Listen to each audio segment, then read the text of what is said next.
And welcome back to A Silent Road Adventure. So for today's video, mag-taste tayo ng bagong mix ni kapatid Brew na flavor. So which is yung ube tsaka matcha. Pero ang twist kasi dito, since I'm a coffee lover, so pinalagyan ko siya ng coffee. So aside sa bago na yung ginawa niyang product, dinagdagan pa ng kape.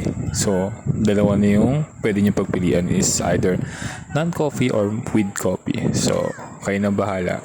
So, tara, tikman na natin ngayon. So, snake mo ko muna siya para mag-mix yung matcha at saka yung ube niya. So, kanina naman nakita nyo naman yung ube sa ilalim. Then, yung matcha sa ibabaw. Then, yung coffee, siya yung nagpa-darker ng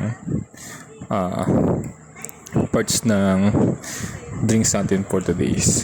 So, kung i-rate ko to ng 1 to 10, syempre, pasado sa atin to. Bukod sa bago na, masarap pa.